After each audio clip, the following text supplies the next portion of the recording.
toutes et à tous et bienvenue dans la 8ème review, déjà 8 mon petit Hagen, 8ème review proposée par l'équipe de Looking for Rugby.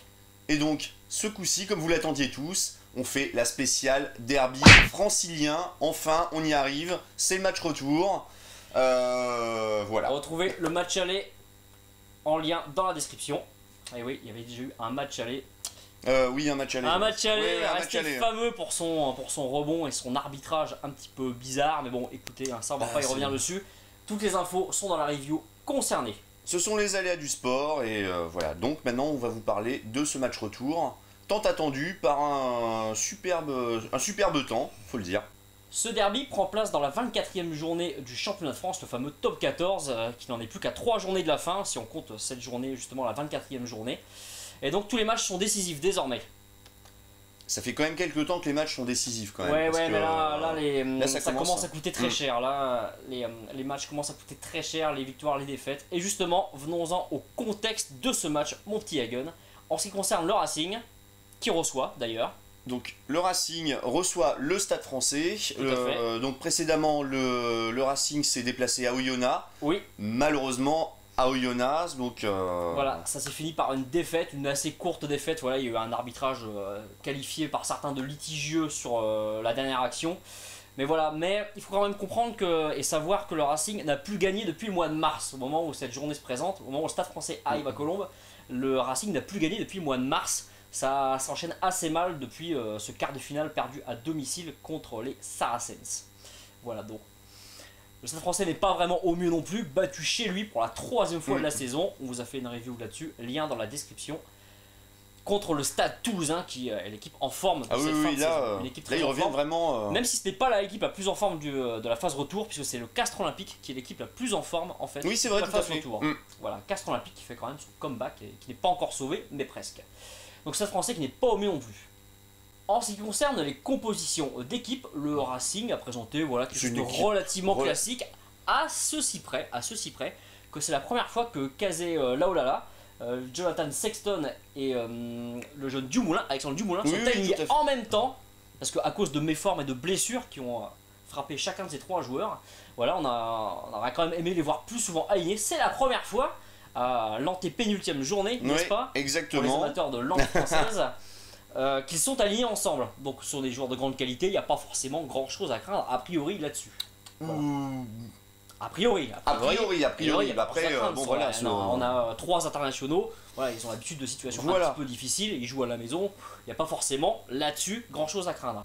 À ajouter également, concernant la composition de ce Racing Métro 92, qui recevait donc le Stade Français, une première ligne avec une grosse capacité d'abattage, de déplacement dans le jeu, avec notamment Zarziski et Eddie Benarous. Eddie Benarous, voilà, le pilier du futur, comme on l'appelle. Il est très pour bien. Pour ne pas dire du présent, puisque vraiment, très mobile. À mon avis, il va être à Coupe du Monde.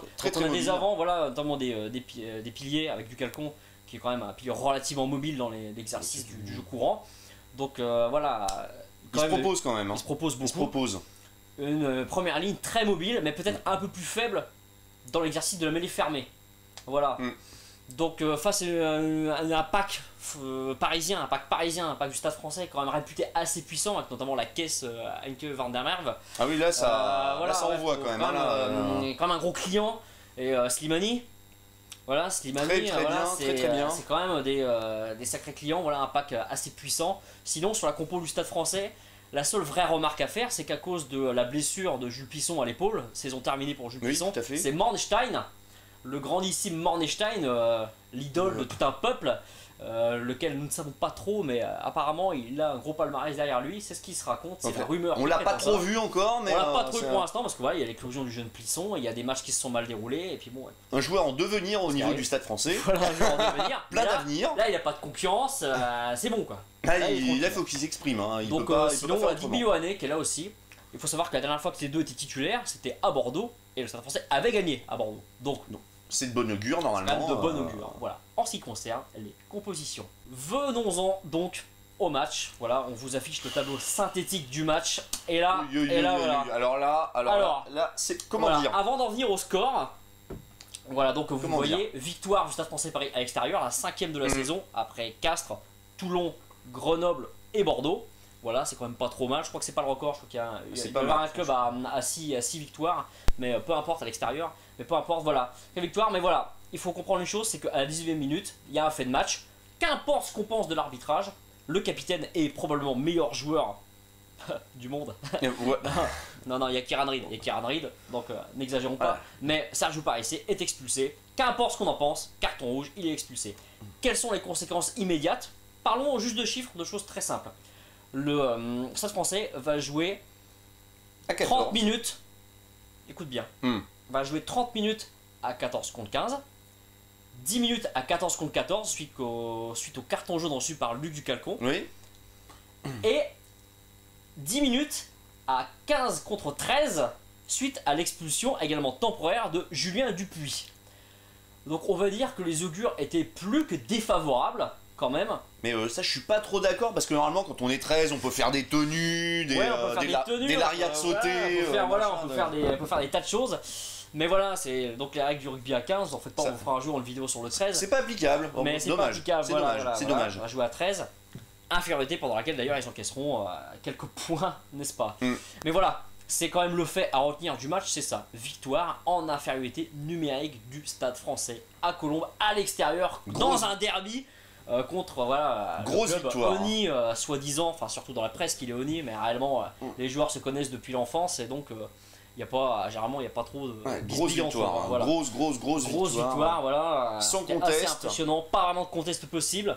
Là, il n'y a pas grand chose à dire. Alors, en ce qui concerne les faits de match en eux-mêmes et ce qui a fait la victoire du Stade français, c'est une mêlée supérieure, une conquête francilienne défaillante. On sait que la touche du Racing est la meilleure de France. C'est voilà, à peu près 20% de ballons volés Environ, sur le adverse, ce qui est quand même beaucoup.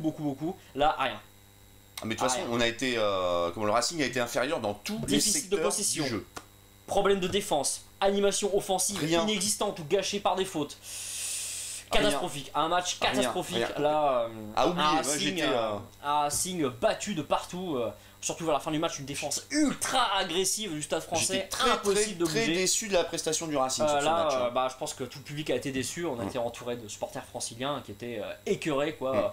Pas par un jeu biaisé, par je ne sais quel phénomène d'arbitrage, je sais quoi, ou compensation, parce qu'il arrive parfois que j'ai des cartons rouges. Mais là, non. Là, c'était impossible. C'était Un impossible. match dominé à tête et les épaules par les stadistes, ce qui quand même assez réjouissant à voir parce que Et loin d'être franchement loin d'être usurpé le match. c'est loin d'être usurpé, C'était, c'est pas un hold-up, c'est pas un hold-up, C'était entièrement mérité. c'est pas gagné sur un malentendu. Mornstein qui a mis beaucoup de points comme vous l'avez vu sur le tableau synthétique De très loin aussi. et qui remporte son duel face à Sexton. Et de très loin aussi, il a marqué de très Il a loin. marqué de très loin, voilà. Des pénalités stratégiques qui ont été tentées de très loin, qui ont été passées pour la plupart. 2 échecs seulement. 2 échecs sur 8 ou 9, Ouais. je sais plus exactement. Sexton qui rate un ballon Sexton, en plein cadre. Un ballon en face des poteaux qui est raté par Jonathan Sexton, voilà. Le ressort est un peu cassé parce que ça fait encore une défaite pour le Racing, la deuxième à domicile après celle contre Oyonnax. Et voilà, c'est là ça devient difficile. Ça devient difficile pour le Racing, c'est difficilement tenable. Voilà, sur ce match, sinon pas grand chose à dire. Voilà, on n'a pas vu d'exploit incroyable. Donc 2 essais. 2 essais ont été marqués dans ce match. Le premier par Jérémy Saint-Zel, un essai de funambule. Là, comment l'expression n'est pas usurpée pour une fois. Parce qu'il est en suspension dans l'air au moment où il aplatit. Voilà. Donc, vraiment pas mal. Donc une percée de Waisea. Le soutien est là. Et c'est Dupuis qui joue au pied pour son 3 carrel, voilà, qui aplatit. Truc magnifique. Voilà. Pendant que le Stade français est 10 minutes plus tard à 13 contre 15, c'est Maxime Machenaud, le seul Racingman sur la pelouse. Le seul Racingman sur la pelouse. Rien à redire. Là c'est pas la Coupe du Monde, je comprends pas. Franchement, si je oui, non, là, il est vraiment revenu très en forme. C'est le seul Racingman sur la pelouse. Voilà. Il y avait bien 15 joueurs sur la pelouse, 14 parisiens et 1 francilien. Voilà. C'est un peu dur pour les Racingmen, mais là, j'avais beaucoup de mal. Il n'est pas digne d'un club d'un tel budget et d'un tel standing et de tels entraîneurs et de tels joueurs. Non, ça c'est pas croyable, un truc pareil, quoi. Donc voilà, puis bon, une très bonne défense du Stade. Rien à dire, à dire. Pas grand chose à dire là-dessus. Parlons maintenant de l'avenir. En ce qui concerne l'avenir de ces deux équipes. Alors, c'est samedi prochain. Voilà, ça va venir très vite. Du championnat, ça vient très vite. Donc match le dimanche, retour le samedi. Retour sur le terrain le samedi. Alors, qu'est-ce qui va se passer? Le Racing va se déplacer à l'ASR, à La Rochelle. Et là, La Rochelle qui se bat pour le maintien. Ils vont tomber sur des morts de faim. Et là, Les De mecs Flandre, c'est très dur de gagner à De Flandre. C'est très dur. Toulon, en faisant un match magnifique, a perdu impossible, sur la fin. voilà. Il n'y a que Bordeaux qui a gagné à De Flandre. Voilà, c'est ça que ça. Le Stade Français a fait un match nul et un peu vénard le match nul d'ailleurs. Donc c'est vraiment loin d'être gagné. Alors en plus, le président et les coachs ont parlé de faire tourner beaucoup pour un peu mettre au frigo les stars. Donc voilà, ça craint. Ça craint. Ça va être... Il faut comprendre que là, cette journée est particulière parce que le Stade Français va recevoir Montpellier. Montpellier est juste derrière le Racing. Le Racing. À 3 points du Racing. Donc le Montpellier est dans le dur aussi, ça se passe quand même pas super bien. Ils sont 7ème, donc c'est finalement pas trop mal, mais assez loin du standing de l'an dernier. N'oubliez pas que la saison dernière, c'était Champagne l'année dernière. Montpellier avait été brièvement premier du championnat. Oui. Et avait été qualifié directement pour les demi-finales. Et avait dû à son exclusion, son élimination sur un malentendu sur le règlement. Enfin, peu importe, on va pas refaire toute l'histoire, mais c'est un peu ça quoi. Donc là, voilà, on va voir un peu ce que ça va donner, on va voir quels joueurs seront mis au repos ou pas par Jake White et par Gonzalo Quesada. Nous verrons bien, mais bon voilà, gros enjeu parce qu'après il n'y a plus qu'une journée. Hein. Donc là, et là, après, là tout se décide, hein. Le dénouement final de la saison. Pour la relégation, pour les qualifiés et pour l'ordre dans lequel ils seront qualifiés parce que bien sûr ça compte pour la Coupe d'Europe, bien sûr, les déplacements, pour les qualifications directes et les déplacements pour les barrages. Voilà ce qu'on peut vous dire aujourd'hui sur ce match de dimanche, le derby francilien. Voilà, donc c'est pas cuit pour le Racing, c'est pas cuit du tout. Loin de là, on sait. C'est absolument pas cuit. Mais disons que si l'exclusion de la Coupe d'Europe arrivait cette année, ce serait un moindre mal. Ce serait quand même dommage d'inaugurer l'Arena 92 en 2017 en recevant des équipes portugaises ou de je ne sais où quoi. Ce serait quand même un petit peu dommage. Merci à toutes et à tous de nous suivre de plus en plus nombreux, ça fait vraiment très plaisir. On est vraiment contents. Hein, voilà. Rejoignez-nous. Twitter, Facebook, YouTube, Dailymotion, venez, on est déjà 12, non c'est pas vrai, on est un peu plus. S'abonner rend heureux, donc n'hésitez pas, voilà. Abonnez-vous, soyez heureux, n'ayez pas peur d'être heureux. Il n'y a aucun problème, n'ayez pas peur du bonheur. Faites pas comme le Stade Français l'an dernier qui a eu peur d'être qualifié. Voilà. La Coupe d'Europe, qu'est-ce que c'est que cette horreur. Voilà. C'est mieux d'aller dans des pays bizarres. C'est mieux pour Will Gagna. Merci beaucoup à toutes et à tous. Ciao. Salut les gens. Paris outragé, Paris brisé, Paris martyrisé, mais Paris libéré.